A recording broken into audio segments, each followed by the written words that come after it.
Welcome to Study the Bible with me. Today we are starting the book of Exodus, so grab your Bible and let's dig right in. Exodus chapter 1. These are the names of the sons of Israel who entered Egypt. Each man with his household entered with Jacob: Reuben, Simeon, Levi and Judah, Issachar, Zebulun and Benjamin, Dan and Naphtali, Gad and Asher. All the people who were directly descended from Jacob numbered 70, but Joseph was already in Egypt. And in time, Joseph and his brothers and all that generation died. The Israelites, however, were fruitful, increased greatly, multiplied, and became extremely strong, so that the land was filled with them. Then a new king, who did not know about Joseph, came to power over Egypt. He said to his people, "Look at the Israelite people, more numerous and stronger than we are. Come, let's deal wisely with them. Otherwise they will continue to multiply, and if a war breaks out, they will ally themselves with our enemies and fight against us and leave the country." So they put 4 men over the Israelites to oppress them with hard labor. As a result, they built Pithom and Rameses as store cities for Pharaoh. But the more the Egyptians oppressed them, the more they multiplied and spread. As a result, the Egyptians loathed the Israelites, and they made the Israelites serve rigorously. They made their lives bitter by hard service with mortar and brick, and by all kinds of service in the fields. Every kind of service the Israelites were required to give was rigorous. The king of Egypt said to the Hebrew midwives, one of whom was named Shiphrah and the other Puah, "When you assist the Hebrew women in childbirth, observe at the delivery. If it is a son, kill him, but if it's a daughter, she may live." But the midwives feared God and did not do what the king of Egypt had told them. They let the boys live. Then the king of Egypt summoned the midwives and said to them, "Why have you done this and let the boys live?"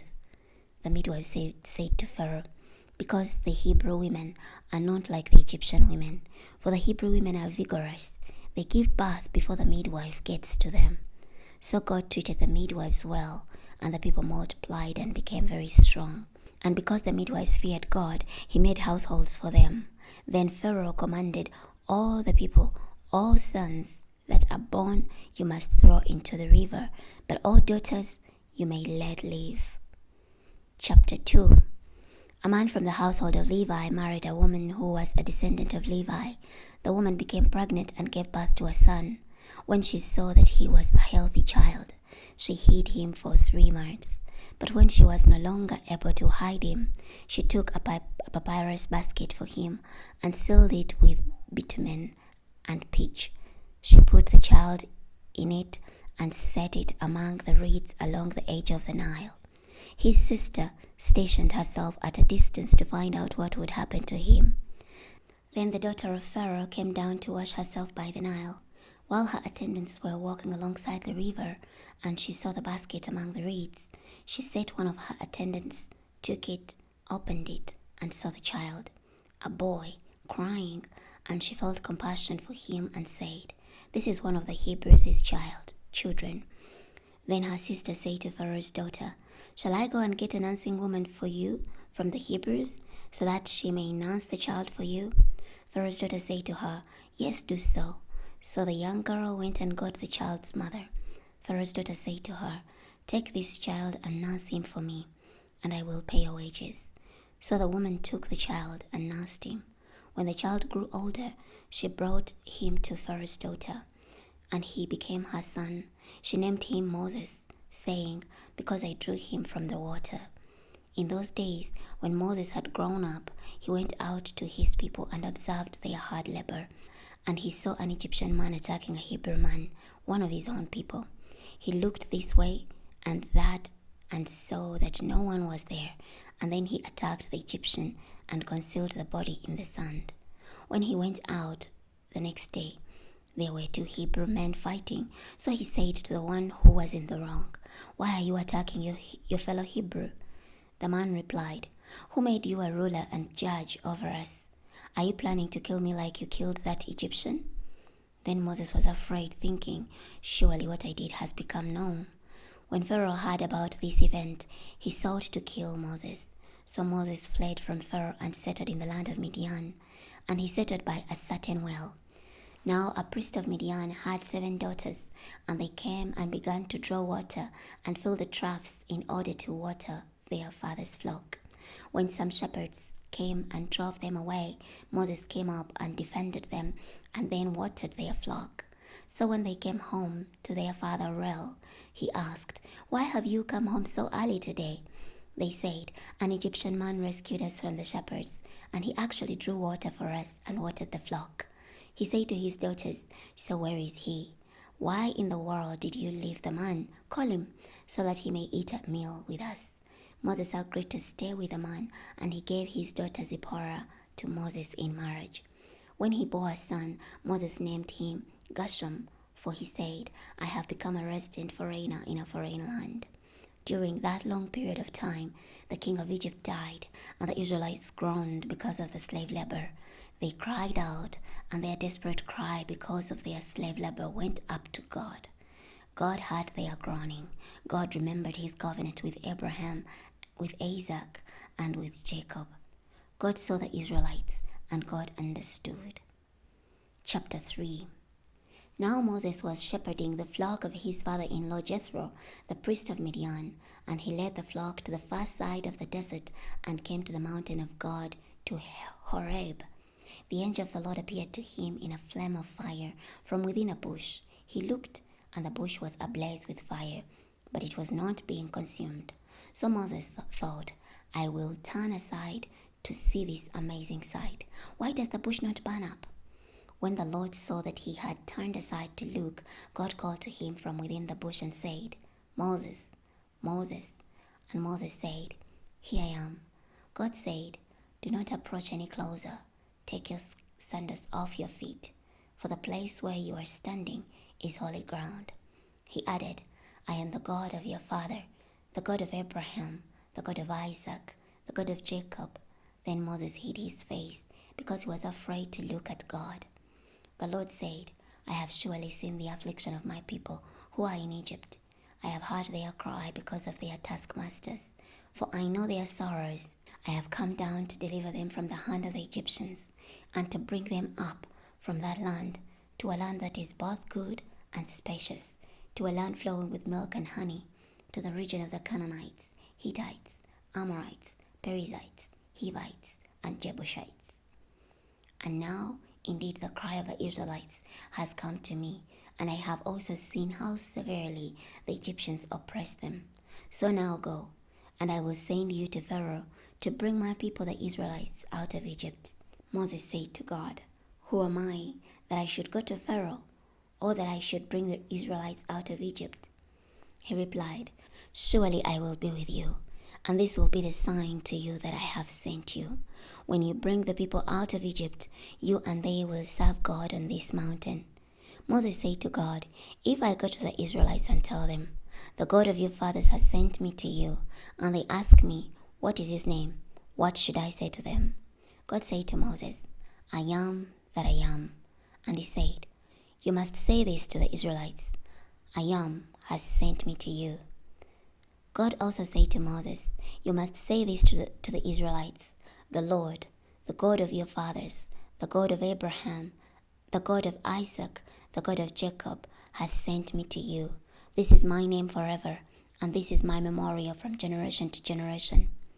Go and bring together the elders of Israel and tell them, 'The Lord, the God of your fathers, appeared to me, the God of Abraham, Isaac, and Jacob, saying, I have attended carefully to you and to what has been done to you in Egypt, and I have promised that I will bring you up out of the affliction of Egypt to the land of the Canaanites, Hittites, Amorites, Perizzites, Hivites, Jebusites, to the land flowing with milk and honey. The elders will listen to you, and then you and the elders of Israel must go to the king of Egypt and tell him, The Lord, the God of the Hebrews, has met with us. So now, let us go 3 days' journey into the wilderness, so that we may sacrifice to the Lord our God. But I know that the king of Egypt will not let you go, not even under force. So I will extend my hand and strike Egypt with all my wonders that I will do among them, and after that he will release you. I will grant his people favor with the Egyptian, so that when you depart, you will not leave empty-handed. Every woman will ask her neighbor and the one who happens to be staying in her house for items of silver and gold and for clothing. You will put these articles on your sons and daughters. Thus you will plunder Egypt. Chapter 4. Moses answered again, "And if they do not believe me or pay attention to me, but say, 'The Lord has not appeared to you,' the Lord said to him, 'What is that in your hand?' He said, 'A staff.' The Lord said, 'Throw it to the ground.' So he threw it to the ground, and it became a snake, and Moses ran from it. But the Lord said to Moses, 'Put out your hand and grab it by the tail.' So he put out his hand and caught it, and it became a staff in his hand, that they may believe that the Lord, the God of their fathers, the God of Abraham, the God of Isaac, the God of Jacob, has appeared to you." The Lord also said to him, "Put your hand into your robe." So he put his hand into his robe, and when he brought it out, there was his hand, leprous like snow. He said, "Put your hand back into your robe." So he put his hand back into his robe, and when he brought it out from his robe, there it was, restored like the rest of his skin. If they do not believe you or pay attention to the former sign, then they may believe the latter sign. And if they do not believe even these two signs or listen to you, then take some water from the Nile and pour it out on the dry ground. The water you take out of the Nile will become blood on the dry ground." Then Moses said to the Lord, "O my Lord, I am not an eloquent man, neither in the past nor since you have spoken to your servant, for I am slow of speech and slow of tongue." The Lord said to him, "Who gave a mouth to man? Or who makes a person mute or deaf, or seeing or blind? Is it not I, the Lord? So now go, I will be with your mouth, and will teach you what you must say." But Moses said, "O my Lord, please send anyone else whom you wish to send." Then the Lord became angry with Moses, and he said, "What about your brother Aaron the Levite? I know that he can speak very well. Moreover, he is coming to meet you, and when he sees you, he will be glad in his heart. So you are to speak to him and put the words in his mouth. And as for me, I will be with your mouth and with his mouth, and I will teach you both what you must do. He will speak for you to the people, and it will be as if he were your mouth, as if you were his God. You will also take in your hand this staff with which you will do the signs." So Moses went back to his father-in-law Jethro and said to him, "Let me go so that I may return to my relatives in Egypt and see if they are still alive." Jethro said to Moses, "Go in peace." The Lord said to Moses in Midian, "Go back to Egypt, because all the men who were seeking your life are dead." Then Moses took his wife and sons and put them on a donkey and headed back to the land of Egypt. And Moses took the staff of God in his hand. The Lord said to Moses, "When you go back to Egypt, see that you do before Pharaoh all the wonders I have put under your control. But I will harden his heart, and he will not let the people go. You must say to Pharaoh, 'Thus says the Lord, Israel is my son, my firstborn. And I say to you, let my son go that he may serve me. But since you have refused to let him go, I will surely kill your son, your firstborn.'" Now on the way, at a place where they stopped for the night, the Lord met Moses and sought to kill him. But Zipporah took a flint knife, cut off the foreskin of his son, and touched it to Moses' feet and said, "Surely you are a bridegroom of blood to me." So the Lord let him alone. At that time she said, "A bridegroom of blood," referring to the circumcision. The Lord said to Aaron, "Go to the wilderness to meet Moses." So he went and met him at the mountain of God and greeted him with a kiss. Moses told Aaron all the words of the Lord who had sent him and all the signs that he had commanded him. Then Moses and Aaron went and brought together all the Israelite elders. Aaron spoke all the words that the Lord had spoken to Moses and did the signs in the sight of the people. And the people believed. When they heard that the Lord had attended to the Israelites and that he had seen their affliction, they bowed down close to the ground. We're going to be stopping here today. Next time we're going to be starting from Exodus chapter